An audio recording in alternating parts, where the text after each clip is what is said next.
샬롬.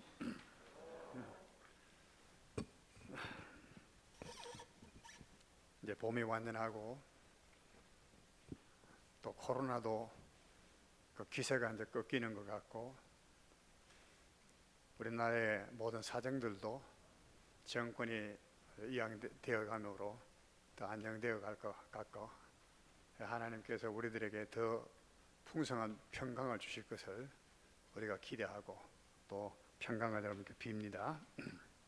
네, 오늘 우리가 말씀을 나누려고 하는 것은 고린도전서 13장 13절 우리가 익히 아는 말씀입니다. 그런즉 믿음, 소망, 사랑 이 세 가지는 항상 있을 것인데 그 중에 제일은 사랑이라. 인생은 참 고귀한 것이다. 젊을 때는 그런 부분에 대해서 별로 생각하지 않고 살았습니다. 그러니까 나이가 들어가면서 살아보면서 참 인생이 고귀한 것이다 라는 것을 제3 깨닫게 돼요. 그래서 우리 아이들 보고도 행복하게 살아라, 행복하게 살아라, 즐겁게 살아라 자꾸 그렇게 말합니다. 물론 인생은 고귀한 것이다 라는 말에 선뜻 동의하지 않는 분들도 있을 것입니다. 왜냐하면 인생살이가 너무 고달프고 힘들어서 스스로 목숨을 끊는 그런 일들도 많이 있고 세상에 내 자신이 아닐지라도 둘러보면 얼마나 비참하게 살아가는 사람이 많은지 모릅니다. 그걸 보면은 나의 삶까지도 맛을 잃어버리고 살 맛이 없다 그렇게 여겨질 때도 있습니다. 우리 그리스도인들도 보면은 삶의 현실의 그 압박감 때문에 어려움 때문에 죽음이라는 것이 죄가 된다라는 것을 들어서 알면서도 스스로 목숨을 끊는 일이 있는 이유가 그런 것이 아니겠습니까? 그럼에도 인생은 참 고귀한 것이다 라고 말할 때 여러분은 어떻게 생각할지 모르겠습니다만은 고귀하기 때문에 어떻게 살아야 하는가 하는 그런 문제에 그 가치를 추구하면서 그래서 그것은 곧 행복인데 행복을 추구하면서 살아야 할 것인가 하는 삶의 문제와 결부되기 때문입니다. 그래서 인생은 고귀하다라고 하면은 삶에 대한 문제를 깊이 고민하게 되는 것입니다. 제가 어릴 때도 이 할아버지께서 뭐 여러분들도 다 들으시면은 그랬구나 하는 나도 그랬는데 하는 공감할 수 있는 말씀들을 많이 해주셨어요. 생각나는 것은 부모의 세정을 알아야 된다 이런 말씀을 하셨어요. 그 세정이란 말이 무슨 뜻인지는 모르지만 어릴 때라도 대략 느낌은 알았어요. 느낌은 알았습니다. 또 철이 나야 된다, 철이 들어야 된다 그런 말씀도 하고 하셨는데 이제 좀 커서 세정이란 그 의미가 뭔가를 이렇게 살펴보니까 세상 물정이라 이 세자는 세상이라고 할 때 세자예요. 정이라고 하는 것은 뜻, 본심 또 정 그야말로 우리가 사랑하고 하는 느낌 그 정 이런 의미를 담고 있어요. 그래서 세정이라고 했는데 세상의 물정, 세상이 돌아가는 형편과 그런 상태라든가 이런 걸 알아야 된다. 왜 그러냐 하면은 알아야 지혜롭게 살고 복되게 살고 인생답게 살아갈 수 있다는 것입니다. 그래서 그 말씀을 하신 것이에요. 부모님이 우리에 대한 어떤 생각을 가지고 계신가? 용돈을 달라고 할 때 안 주시는 부모님 있잖아요. 굉장히 마음 상하지요. 마음 상하고 그래서 막 반항하고 뭐 성내고 밥도 안 먹고 뭐 집도 나가버리고 매를 때리면 막 뭐 한가하고 그런데도 부모님을 사랑해서 때린다 이렇게 말씀하시니까 도무지 이해도 안 되고 부모님이 더우나 추우나 논밭에 나가서 일하시고 밤낮을 쉬지 않고 열심히 일을 합니다. 땀 흘리고 그래 일을 하시는데 자식들을 위해서 사실 그러시는 거예요. 근데 자식들은 그걸 몰라. 그러고는 돈의 소중함도 모르고 아무렇게나 허랑방탕하게 돈 쓰고 지 마음대로 행동하고 이런 자식들이 너무 많단 말이죠. 그런 부모님이 가지는 또 자녀들이 인생의 가치를 알고 지혜롭고 복되게 살도록 가치 있게 살도록 그 바래서 그런 말씀을 하는데 자식들이 그것을 듣지 않는다 그런 말입니다. 그러나 복되고 진지하게 인생을 살고자 하는 사람은 살아야 합니다만은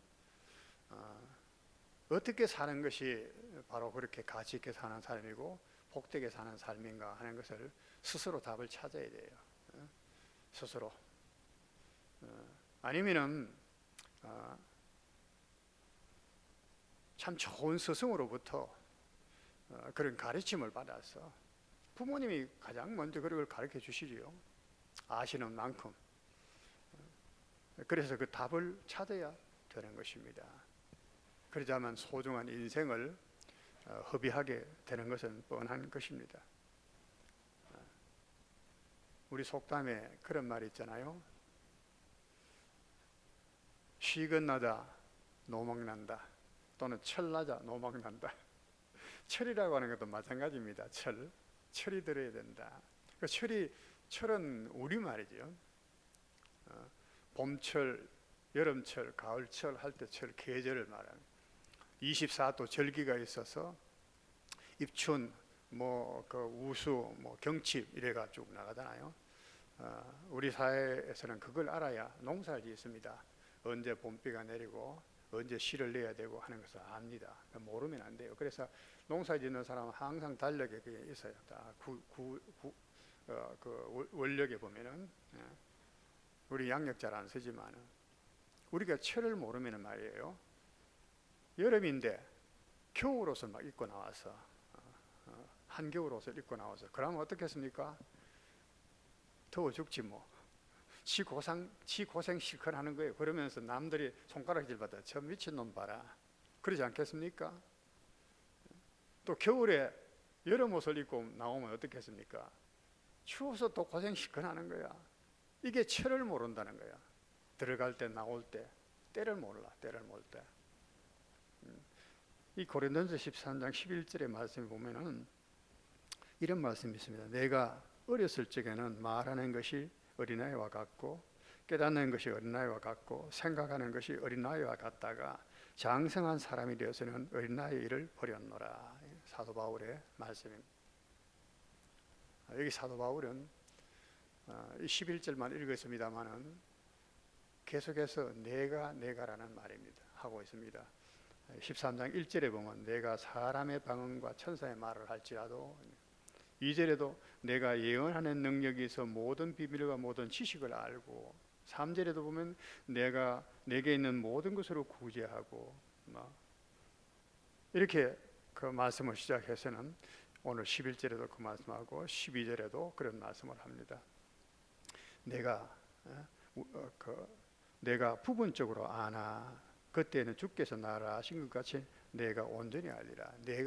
내가라고 하는 말을 지금 제가 강조하는 이유는 이것을 하여튼 들었던 대대로 전해 내려왔던 어떤 교훈을 전달하는 식의 그런 얘기가 아니고 다른 말하면 객관적인 어떤 관념이나 철학이나 그런 사상이 아니라 내가 살아본 인생의 경험상의 그런 말이에요.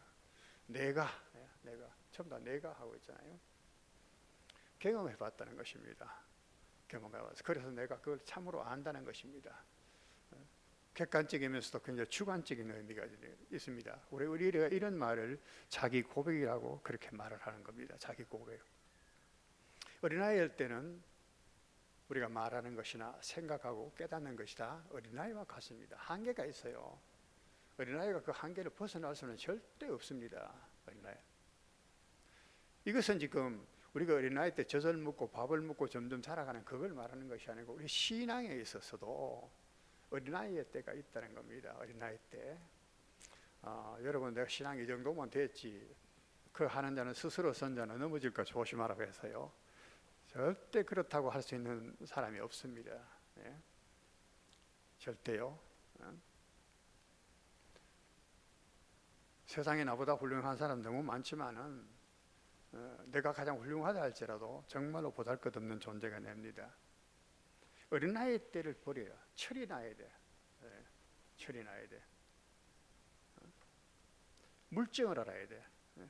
그러면 우리가 신앙생활을 하면은요, 우리가 가정생활하고 사회생활할 때는 부모님의 세정, 마음, 그 뜻, 사랑을 알아야 되지만 그래야 그게 걸맞게 살아갑니다.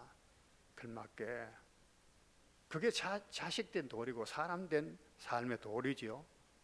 이게 행복이고, 우리가 세상의 부모님이 아니고 하늘의 하나님을 우리가 아버지로 믿고 사는 성도들입니다.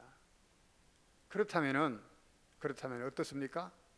하나님의 마음을 모르면서, 하나님을 모르면서, 하나님의 뜻을 모르면서, 하나님이 우리를 향하신 그 사랑을 모르면서 우리가 가치 있는 삶을, 정말로 행복한 삶을 살아갈 수가 있겠습니까? 어떻게 생각하세요? 하나님이 그래서 우리에게 많은 말씀을 하시는데 안 들어.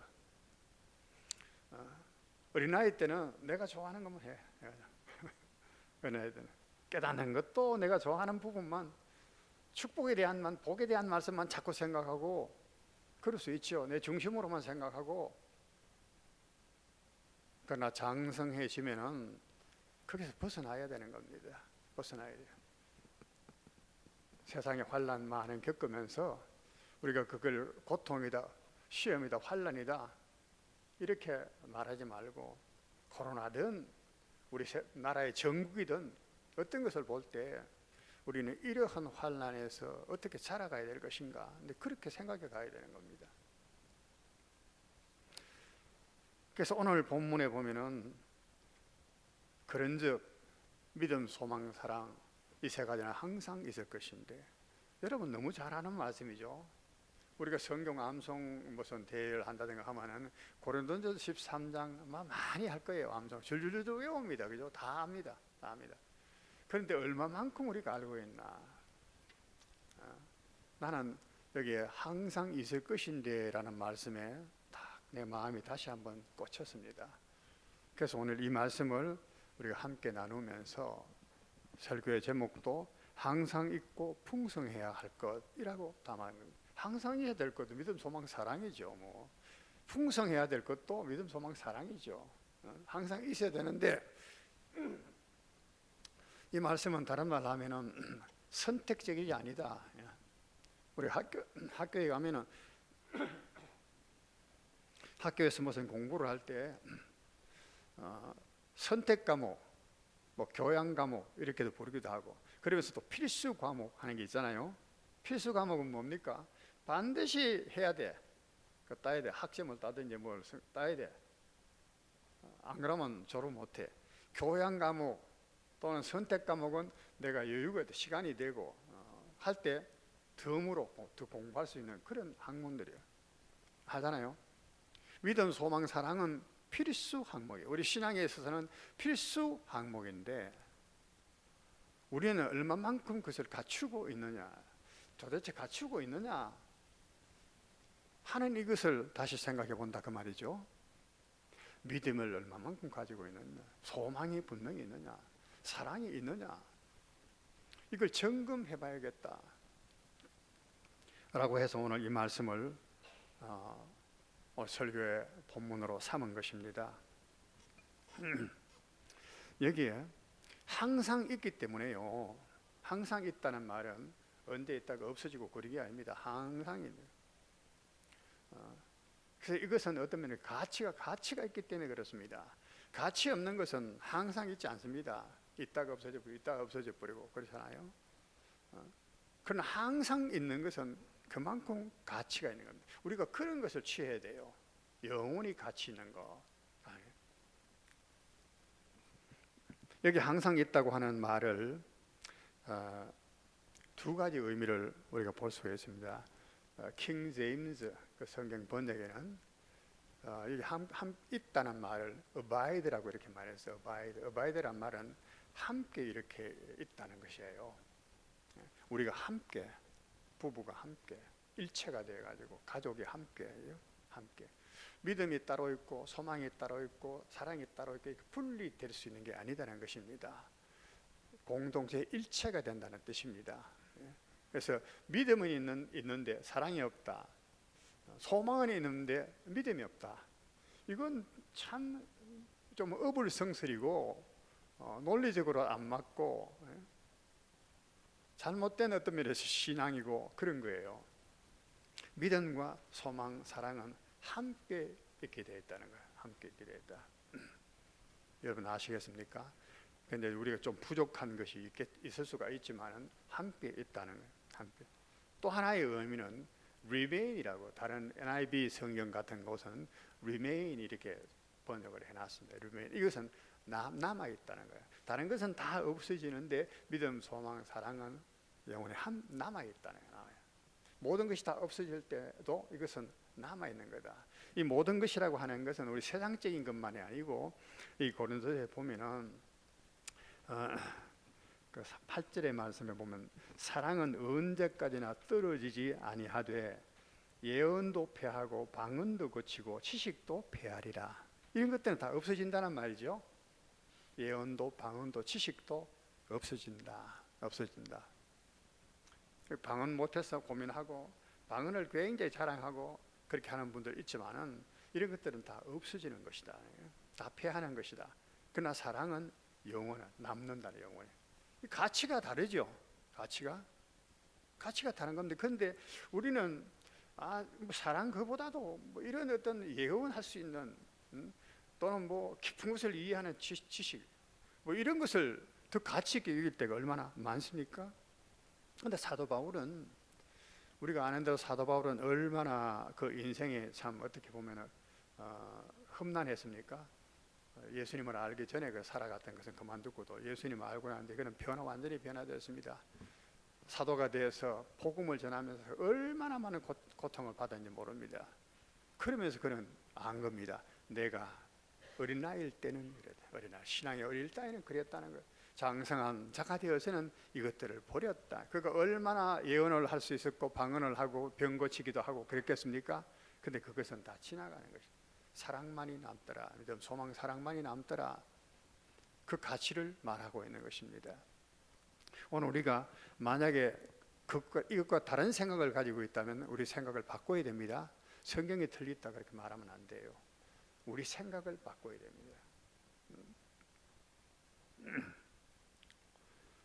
그래서 사랑의 가치, 믿음의 가치, 소망의 가치를 이게 말하고 있는 것입니다. 영원히 함께 있는 것이다. 하나님의 은사들까지도 세상적인 것은 다 아침 있을 것 같아서 다 사라지는 것이지만은 세상적인 것 다 그렇습니다. 정과 욕과 모든 것들은 다 사라지지만은 하나님께서 말씀하시는 이 믿음, 소망, 사랑은 영원히 남는 것이다. 함께 남는 것이다. 우리가 세상적인 것에 목매서는 안 된다는 것이죠. 세상적인 목매서는 말고 믿음, 소망, 사랑에 목을 매야 된다. 그럼 우리가 이제 믿음, 소망, 사랑에 대해서 좀 구체적으로 개별적으로 생각을 해봐야 되는데 사실은 시간이 부족하니까 다 생각할 수가 없습니다. 우리가 아는 것을 딱딱 정리만 해드리겠는데 여러분께서 다시 마음의 묵상을 많이 해보시기를 바랍니다. 우리가 믿음 하면은 뭐 히브리서 11장을 말하고 그 6절에 보면은 믿음이 없이는 하나님을 기쁘시게 못하나니 하는 말씀을 떠올리게 됩니다. 근데 하나님을 기쁘시게 하지 못한다는 말, 이 굉장히 소중한 거예요. 우리 인생의 제일 된 목적은 하나님을 영화롭게 하고 다른 말로 기쁘시게 하고 그로 더불어 영원히 즐거워하는 것이다라고 딱 요리문답에 못 박아놔서 인생의 우리 가치, 삶의 의미, 삶의 행복은 하나님을 기쁘시게 하고 그로 영원히 즐거워하는 것이다는 거예요. 즐거워. 기쁘게 하고 나는 안 즐겁고 그게 아니고 여기 히브리 11장 6절도 똑같은 말씀을 하는 겁니다. 하나님을 기쁘시게 하는 것. 믿음이 없이는 기쁘시게 못한다. 왜 그럴까? 왜 하나님을 기쁘시게 못할까? 첫째로는 부모의 세정을 모르는 자식처럼 하나님을 모르니까, 모르니까 하나님을 기쁘시게 어떻게 할 수 있겠습니까? 하나님을 아는 것은 믿음의 길밖에 없어요. 지식으로도 안 되고 과학으로도 안 되고 철학으로도 안 되고 그 어떤 것으로서도 우리는 하나님을 알 수가 없다. 동의하십니까? 그렇게 분명히 알고 있잖아요. 오직 우리는 믿음으로 안다는 거야. 그 믿음은 초이성이고 초지식이에요. 우리 인간의 지식을 넘는 지식이고 우리 이성을 뛰어넘는 이성이라 그게 없이는 하나님을 몰라. 그 대학 교수라고 하나님을 아는 게 아니란 말씀입니다. 철학자라고 하나님을 아는 게 아니란 말이죠. 도굴 같은 사람 보십시오. 뭐 공부를 얼마나 했다 하고 그야말로 자기 별명처럼 돌이라 돌덩이에 불과해. 아무것도 몰라. 아는 척하고 텔레비에 나와서 젊은이들을 혹하고 많은 젊은이들이 그렇게 푹 빠지는데 정말로 감언 이설이고 허무맹랑한 그런 이야기들이에요. 하나님을 알게 하는 것은 믿음뿐입니다. 하나님은 전지전능하시고 천지 만물을 지으시고 또 그것을 다스리시는 우리의 아버지시라는 거예요. 아빠, 아버지라는 거예요. 아버지. 하나님을 알게 될 때 우리는 그 하나님을 순종하게 되고 그 하나님을 섬기게 되고 그 하나님의 또 하나님을 사랑하게 되고 이 하나님이 기쁘심이 되는 겁니다. 그래서 믿음입니다. 이 믿음은 들음에서 나고 그렇게 말했죠. 믿음은 들음에서 나고 들음은 그리스도의 말씀이니라. 믿음은 들음에서 난다. 그러면서 하나님 말씀을 읽고 들어야 돼요. 들어요. 믿음을 말하면 한이 없습니다. 믿음은 로마서 10장 17절이 바로 믿음은 들음에서 난다. 설교 들어야 되고 성경 읽어야 되고 많은 믿음의 말씀들을 서로 나누어야 되고 그래야지 믿음이 생기고 믿음이 자라게 되는 거예요. 베레아 사람들을 사도행전 17장의 11절에 보면 베레아 사람들이 나옵니다. 이 사람들은 참 신사적인 사람에서 사도 바울이 하나님 말씀을 전할 때 그것을 하나님 말씀으로 받고 그것이 참으로 그리한가 하고는 날마다 상고했다. 깊이 생각했다는 거예요. 깊이 생각했다는 말은 참으로 그 말씀이 맞나 안 맞나를 생활의 삶에 한번 시험해 봤다는 것입니다. 해봤다는 거예요. 그래서 믿는 사람이 더 많아졌다 이렇게 말했어요. 믿음은 들음에서 납니다.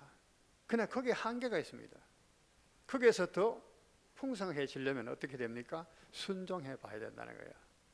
베드로에게 예수님께서 깊은 곳에 그물을 던지라. 그전에는 배에 타시고 여러 말씀을 하시니까 베드로가 가장 가까이서 예수님이 가르치는 말씀을 들으니까 예수님 말씀에는 참 일리가 있다. 그렇겠다. 이런 믿음이 생긴 겁니다. 베드로의 마음속에. 그러고는 예수님께서 깊은 곳에 그물을 내리라 그랬잖아요. 밤새도록 해봤는데 고기 못 잡았는데 이제 그물 다시 씻어놨는데 또 내리라니까 밤새도록 그물 내려서 얻은 것이 없습니다만은 그랬죠. 많은 말씀에 의지하여 내가 그물을 내리리다. 그러고는 그물을 던졌더니 엄청난 고기를 잡았어. 그래서 예수님을 더 믿게 된 거예요. 들어서 얻은 믿음하고 고기를 잡아서 얻은 믿음 어느 것이 더 컸나요? 큰 것입니까?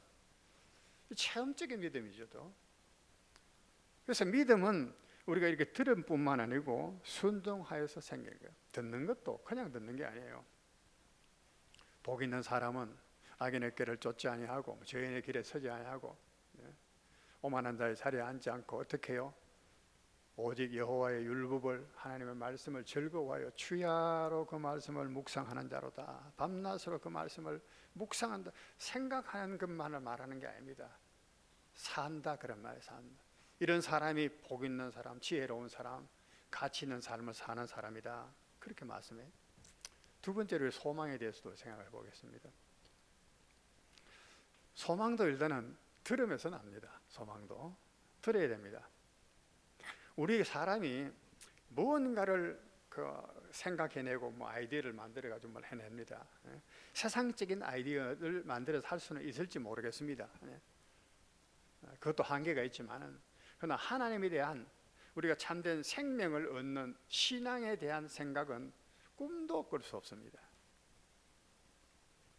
우리 참 이 아이디어라고 하는 것은 우리 안에서 일을 시작하신 하나님께서 참 하시는 방법이 그건데 놀랍습니다. 요셉이 아주 청년의 때, 소년 때라고 해야 될까요? 뭐 10몇 살쯤 됐을 텐데 팔려갔습니다. 형제들의 미움을 받아서 그 애굽으로 팔려가잖아요. 노예로. 그러면은 보통 같으면 절망하고 그럴 겁니다. 그런데 요셉이 절망하지 않고 굳건하게 그 모든 것을 이겨나갈 수 있는 힘이 어디에 있었다고 여러분 봅니까? 소망입니다. 그 소망은 하나님께서 꿈을 주신 것입니다. 꿈을. 하나님 형제들이 다 와서 자기에게 절하고 해와 달이 자기에게 절하는 그런 꿈을 꾼 거예요. 이 꿈이라고 하는 것은 하나님이 요셉에게 주신 말씀, 계시예요. 계시, 그죠? 계시. 그게 말씀이라는 말에 따르면 하나님이 그에게 말씀을 주셨어요. 이 말씀이 요셉의 소망이 된 겁니다. 아, 하나님께서 나를 이렇게 세워주시는구나, 주실 것이구나. 그래서 그 모진 세월을 견뎠더니만은 마침내 바로의 총리가 된 것이 아닙니까? 그렇죠? 아브라함은 어떻습니까? 우리 믿음의 조상 아브라함은 고향 정들었던 그 친척 아비 집을 떠났습니다. 참 이거 어렵습니다. 말이 그렇지. 저는 이제 나이가 들어서 참 그런 생각을 많이 해봤어요. 제가 이제 자란 곳은 저 볼리동 85번지, 지금 소망원이 있는, 화원에 그 소망원이 있는 그 자리예요. 그 제가 나고 그 자랐거든. 그래서 그 지형도 눈에 훤하고 집 구조도 내가 다 훤합니다. 그래서 우리 형제들도 다 이제 나이가 들고, 그저 홀로 되신 분들도 이제 벌써 생겼고, 그래서 내 생각에는 그런 어떤 지형이 있으면은 시골에 땅을 좀 사가지고, 옛날 집 짓는 거는 어렵지 않잖아요. 옛날 모습 그대로 집을 지어서 우리 형제들이 같이 모여 살아면 참 좋겠다. 네, 그런 생각을 많이 해봤어요. 그래서 내가 그 얘기를 형제들이 하니까 형제들이 참 좋겠네 그러더라고. 그래서 아직 남편 있고 뭐 자녀들 있고 같이 사는 그런 형제들이 함께 살기는 참 어려운 일이고, 또 살아본들 옛날 같지는 않을 것입니다. 제 말은 그만큼 고향이라고 하는 것, 정든 그런 그 사람들이라고 하는 것은 되게 어려운 것입니다. 그런데 아브라함이 고향 모든 친척 아비 집을 떠났다. 남의 일처럼 생각하면 안 되고 진지하게 우리가 어떻게 인생을 사는 것이 가치 있게 사는 것인가, 인생답게 사는 것인가를 생각하는 면에서 아브라함은 우리 믿음의 조상이라고 했는데 어떻게 살았는가, 성경의 여러 사람들을 생각해 보면서 그렇게 내 삶을 비추어 봐야 되는 겁니다. 그래야지 내가 지혜를 얻는 것이고 삶의 힘을 얻는 것이고 그런 거예요. 믿음과 소망을 가지는 겁니다. 아브라함도 갈대 우르에 있을 때 하나님께서 여호와의 말씀이 아브라함에 임했어요. 내가 줄 땅으로 가라. 그러니까 갈 바를 모르고 하나님의 말씀을 듣고 갔어. 아브라함은 갈 바가 어딘지도 모르고, 하나님이 주신다고 하니까 이보다야 훨씬 나은 것이지, 하나님이 주시는 거니까 그렇게 간 것입니다. 물론 아브라함은 그것이 하늘나라라고 하는 것을 알게 됩니다만, 그죠?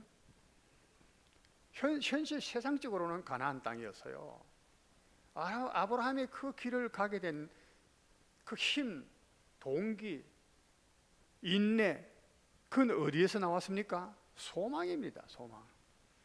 사람이 어떤 환경에 있어도 소망이 있으면요, 낙심하지, 절망하지 않습니다. 성경은 우리에게 로마서 8장 24절에는 우리가 소망으로 구원을 얻었음에 하는 이런 말씀이 있습니다. 여러분, 믿음으로 구원을 얻었다는 말을 우리가 하도 들어서 잘 알겠는데, 소망으로 우리가 구원을 얻었다는 말은 왜 소망으로 구원을 얻었다고 하셨을까를 또 생각해 보십시오. 믿음 안에는 또 소망이 있는 거예요. 그죠? 무엇을 믿나요? 하나님을 물론 믿지만은 하나님께서 우리에게 말씀하신 약속하신 그것을 우리가 믿는 거, 바라보는 겁니다. 이게 소망입니다. 소망으로 구원을 얻었다는 말씀까지를 하고 있어요.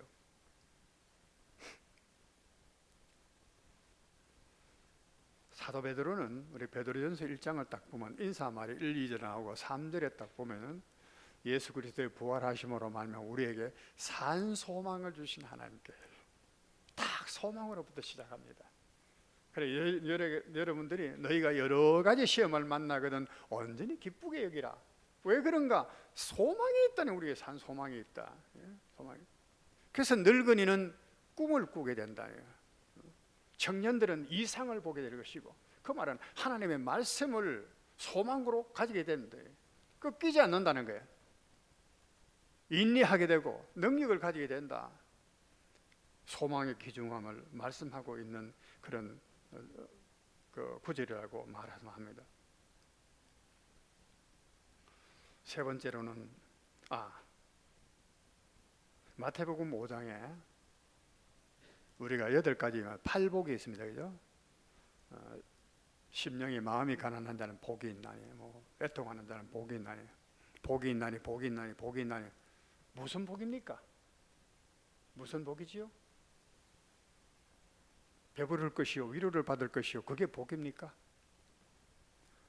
배부르고 위로받고 그건 저 모두가 다 하나님께로부터 오는 겁니다. 하나님이 우리의 복이 되는 거예요. 하나님의 나라에서 주실 우리의 상급이 우리의 복이 돼요. 그러니까 마태복음 여기에 팔복은 모두가 신앙인들이 가지는 소망에 대해서 말씀을 하고 있는 겁니다. 하나님께 주실 위로, 하나님께 주실 하늘나라의 상급, 그것들을 바라보고 모든 것을 견디고 핍박을 감내하고 죽음도 불사고 하는, 이것이 참 복 있는 사람이다. 연세가 많아서 돌아가시는 분들 있잖아요. 지난주에도 그랬는데, 잠시 우리가 슬퍼할 수 있지만은 결코 슬퍼할 일이 아닙니다.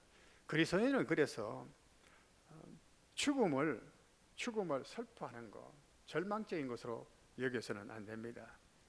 더 좋은 산 소망이 있기 때문에 그렇습니다. 사도 베드로는 이 소망에 대해서 쭉 말합니다. 베드로전서나 베드로후서나 똑같이 산 소망, 단 소망, 살아있는 소망이라 말입니다. 죽은 소망이 아니에요.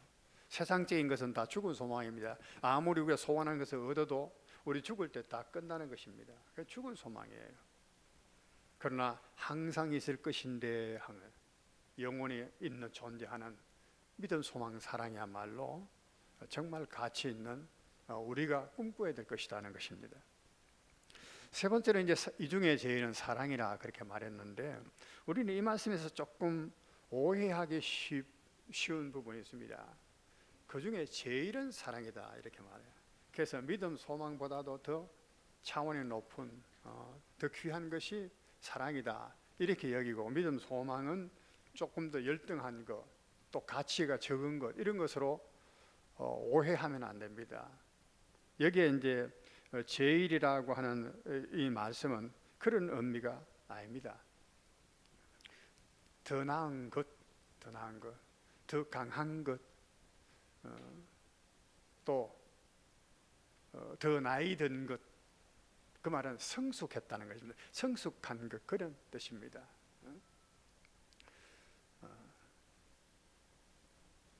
더 낫다, 더 강하다, 더 나이 들었다, 이런 말들은 전부 다가 내가 어린아이를 버리고 장성한 자가 되었다는 말과 똑같습니다. 성숙한 자가 되었다, 장성한 자가 되었다는 말은 become mature라는 말, 성숙하게 됐다, 그런 말로 영어 성경에는 번역하고 있습니다. 그래서 사랑은 이렇게 모든 것보다도 더 성숙된 것, 더 강한 것, 그런 것이다 라고 말을 했는데, 사랑이 왜 그런가 우리가 말씀해 보면 사랑은 13장 4절부터 사랑에 대해서 쭉 설명을 합니다. 사랑이 어떤 것인가? 사랑은 오래 참고, 사랑은 온유하며, 시기하지 아니하며, 사랑은 자랑하지 아니하고, 교만하지 아니하고, 7절에 보면 모든 것을 믿으며, 모든 것을 참으며, 모든 것을 믿으며, 모든 것을 바라며, 모든 것을 견디느니라. 이게 모든 것을 믿으며, 모든 것을 바라며, 믿으며, 바라며, 믿음 소망이죠. 믿음도 사랑 안에 다 있다는 것입니다. 사랑 안에 이 세 가지가 함께 있다는 말씀을 우리 이 부분이 잘 알 수가 있어. 사랑은 그런 거예요. 모든 것을 믿으며, 우리가 믿음으로 알아서 하나님을 믿기도 하지만은 하나님을 사랑하니까 믿기도 해요. 믿어지기도 해요. 아이들이 뭐 부모님을 믿는 것은 나중에요. 부모님을 사랑하니까 믿는 거예요. 뭐든지. 참 그 순서가 어느 것이 바른가 말하기 어려울 만큼 이게 한 일체가 돼서요. 그래서 사랑은 이 고린도 교회에 보면은 정말로 보면은 은혜가 많은 교회잖아요. 말씀에 보면은 왜 은혜가 많다는 것을 아느냐 하면은 고린도 교회는 지식이 많았어요. 방언도 하고 예언도 하고 뭐 병 고치는 은사도 있고 많은 사람들이 있었어요. 그럼에도 불구하고 어땠는가? 지식이 있으니까 우상에게 드렸던 제물을 사람들이 부정하다고 안 먹었거든. 구약 성경에는 그런 걸 먹지 말라고 그랬고, 그러나 이들은 지식을 알았기 때문에 하나님 모든 식물은 하나님께 주신 것인데 믿음 먹으면 죄될 게 뭐 있냐? 부정하지 않다. 맞잖아요? 맞나요? 그래서 먹는다는 말이야. 우리는 먹을 만한 지식이 있어. 믿음이 있어. 그래 먹으면은 됐어. 문제는 없어. 그런데 옆에는 어떤 사람이 있냐면 믿음이 아직도 약한 사람이 있어. 이거 우상의 제물 먹으면 안 되는데 그런 사람이 있어. 근데 그런 사람이 딱 보고는 저 믿음 좋다는 사람도 먹네. 먹어도 괜찮은가 보다. 그러고는 아무 의식 없이 먹어버린다는 거예요. 그러면 우상을 섬긴다고 하는 그런 개념이 점점 무뎌져서 나중에는 아예 신앙의 혼합주의가 되어버리는 거예요. 우리가 포도주를 먹을 수 없습니까? 뭐 술을 한 잔 할 수 없습니까? 사도 바울은 디모데에게 네가 비위가 약하니까 포도주 한 잔씩 먹으라 그래서 심지어 술 먹기를 좋아하는 사람이 이 말씀 되게 인용을 많이 하는데 술 취하지 말라고 해도 말라는 말은 있어도 술 먹지 말라는 말씀은 없지 않느냐? 그런 말씀을 어떻게 찾아가지고 그런다고? 그래가지고 술을 마셔. 우리는 그만한 믿음이 있어. 그러면은 어떨까요? 이 세상의 사회는 그리스도인들은 술을 먹지 않는다. 그건 방탕하게 되는 것이고 사람이 이성을 잃게 만드는 것이고 그러니까 먹지 않는다. 다 그렇게 알고 있는데 목사가 술을 마셔 공공연하게. 그럼 어떻게 될까요? 먹어도 되는구나. 그때부터는 이 사회가 완전히 신앙의 정조를 버리게 되는 거예요. 고린도 교회가 바로 그런 거예요. 지식이 있어요. 믿음이 참 있어요. 방언도 하고 예언도 하고 대단했어요. 성령의 각종 은사가 있어요. 그런데 그런 것을 덕을 세우지 못해. 덕이 안 돼. 다른 사람은 넘어지게 만들어. 그게 옳은 것인가요? 그래서 지금 사랑을 말하는 겁니다. 사랑은 나의 이익을 구치 아니한다는 거예요. 자기를 자랑하지 않고 내세우지 않는다는 거예요. 이들이 이런 은사가 있으니까 굉장히 우울하게 생각해서 나는 방언한다. 나는 병 고친다. 어느 게 더 나나? 나는 바울에게 속했다. 나는 베드로에게 속했다. 극한의 어떤 사람은 나는 그리스도에게 속했다. 그 파가 막 봐요. 왜 파가 갈립니까? 어느 것이 더 파가 우세하나 세력이 있느냐 이게. 자기를 내세우기 위한 것이라. 고린도 교회 안에서 우리 예수 믿는 사람은 그런 일 없나요? 지난주에도 우리가 직분자 선출했죠. 떨어진 사람은 또 뭐 낙심하고 교회 안 나가겠다. 우리 교회는 그런 사람 없겠지만 혹 있을지 몰라요. 내가 이 정도 됐구나. 참 그거는 아직도 한참 멀었다. 고린도 교회가 그런 교회예요. 그래서 사도 바울이 말씀하는 것이 믿음, 소망, 사랑 이 세 가지는 항상 있을 것인데 그 중에 제일은 사랑이다. 사랑을 골로새서 4장 3장 14절에는 이렇게 말했습니다. 모든 것 위에 사랑을 더하라. 이는 온전하게 매는 띠니라. 우리가 띠를 매야 됩니다. 허리띠도 다 매고요. 안 매면 이상히 옷도 내려가고 전부 다 그죠? 옷이 안 붙고. 근데 허리띠만 매고 옷 안 입어도 되나요? 사랑의 제일이니까 믿음, 소망 같은 옷도 안 입고 벌거벗은데 허리띠만 매고 다니면 되겠습니까? 믿음, 소망이 있고 그걸 온전하게 하나로 묶어낼 수 있는 것이 사랑이다. 사랑이 없으면 온전하게 못해. 구약시대도 보면은 성막을 하나님의 성막을 지을 때도 보면은 뭐 조각목을 가지고 전부 다 세우고 그 다음에는요 띠를 둘렀어. 띠를 세 겹으로 위아래 가운데 세 줄로 큰 띠를 둘렀어. 그리스도로 상징하는데 예수 그리스도로 완전히 교회는 이렇게 띠로 묶여져 있는 것입니다. 믿음, 소망, 사랑 안에서 묶여 있는 것이 교회예요. 온전하게 매는 띠다 그렇게 말해요. 베드로 사도도 아까 우리 소망을 말씀했는데 베드로 사도도 그렇게 말했어요. 소망 가운데 우리가 어떻게 살아가야 되는가? 2장 1절에 보면은 그러므로 너희가 더욱 힘써 너희 믿음의 덕의 지식을, 지식의 절제를, 절제의 인내를, 인내의 경건을, 경건의 형제 우애를, 형제 우애의 사랑을 더하라. 내일 마지막에 사랑을 더해. 사랑에 들어가야 온전하게 되는 겁니다. 믿음이 있다, 사랑이 있느냐? 믿음이 산을 옮길 만한 믿음이 있을지라도 사랑이 없으면 아무것도 아니요. 그래요. 아무것도 아니요. 사랑은 그만큼 강력한 것입니다. 그만큼 힘이 셉니다. 나는 사랑의 그 힘을 말하면 항상 아가서 말씀이 생각나요. 아가서의 말씀. 아가서 8장 7절의 말씀에 보면은 사랑은 지옥불과 같이 강하다는 거예요. 그래서 많은 물이 사랑도 그래 같아서 많은 물도 이 사랑을 끄지 못하겠고 홍수라도 삼키지 못하리니 사람이 그의 온 가산을 다 주고 사랑과 바꾸려 할지라도 오히려 멸시를 받으리라. 자, 사랑이 어떻습니까? 사랑의 가치, 사랑의 가치, 사랑의 능력, 그냥 그대로 표현한 겁니까? 홍수도 끄지 못하고 내 재산 전부 다 주고도 사랑을 살려고 해도 사랑은 멸시를 받는다. 오히려 멸시받는다. 사랑은 그런 것이다. 팔리지도 않는 것이고. 여러분 우리가 이런 사랑을 말하면은 내 사랑은 어느 것쯤 된다고 생각합니까? 모든 것을 믿으면 모든 것을 견디고 하나님을 얼마나 우리가 믿고 있습니까? 하나님을 얼마나 소망하고 있습니까? 모든 것을 믿으면 매를 때려도 믿고 병을 주셔도 믿고 가난하게 하셔도 믿고. 근데 사랑 앞에서 우리는 참 낮아지는 거예요. 누구 노래 있죠? 그대 앞에만 서면 그 다음 뭐죠? 나는 왜 자꾸 작아지는가. 참나 그 가사가 좋더라고. 사랑 앞에 서면은 그대 앞에 서면 작아지는 것이 사랑이에요. 내가 하는 사람은 아직도 이루지 못한 겁니다.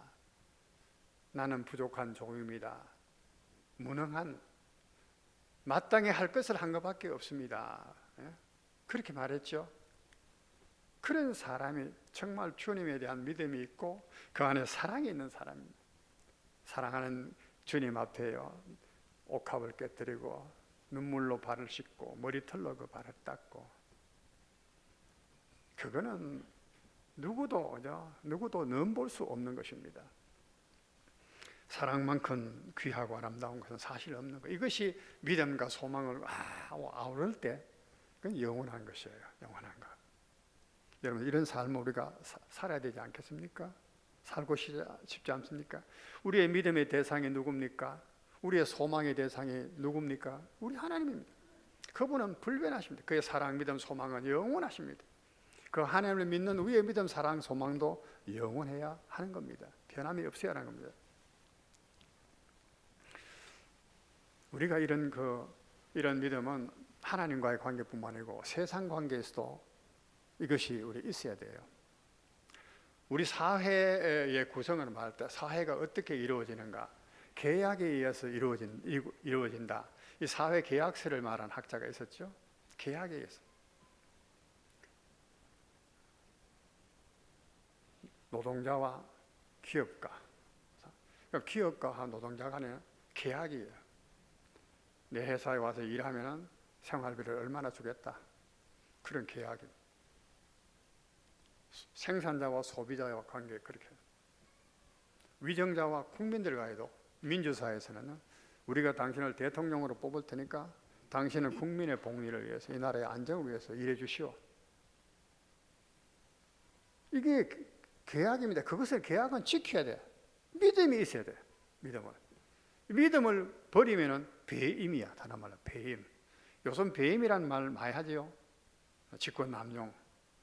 감옥 갈 사람 많겠을 때다 앞으로 또 많아야 되고 얼마나 뒤집혀져 있는 현실입니까? 예수 믿는 사람들도 국회의원 300명 중에 우리 예수 믿는 사람이 얼마나 될까요? 근데 얼마나 정말로 진실을 지키고 있나요? 시류에 휩쓸리고 이익에 자기 그 인격을 팔고 신앙을 파는 사람이 너무 많습니다. 사기치고 거짓말하고 하는 사람들을 그만두고라도 우리 그리스도인들이에요. 어린아이 때는 우리가 말하는 것도 생각하는 것도 깨닫는 것도 다 어린아이와 같습니다. 그러나 어쩔 수 없습니다. 이해를 해줄 수 있습니다. 그러나 장성한 자가 되어서는 어린아이의 일을 벗어버렸노라. 버렸노라. 벗어버렸다. 스스로 벗어버렸노라. 모든 은사가 다 사라질 때 우리 믿음, 소망, 사랑은 영원히 있다는 것을 잊지 않으시기를 바랍니다. 다 잘하는 말씀이잖아요. 설교 새삼스럽게 해야 될 이유도 없잖아요. 그럼에도 불구하고 그런적하고 결론을 말하는 거예요. 모든 것을 종합해서 결론을 말하면서 믿음, 소망, 사랑 이 세 가지는 항상 있을 것인데 여러분 같이 한번 이 말씀을 또 외워볼까요? 그런즉 믿음, 소망, 사랑 이 세 가지는 항상 있을 것인데 그 중에 제일은 사랑이라. 아멘입니까? 네, 아멘 하시고 기도하겠습니다. 하나님 아버지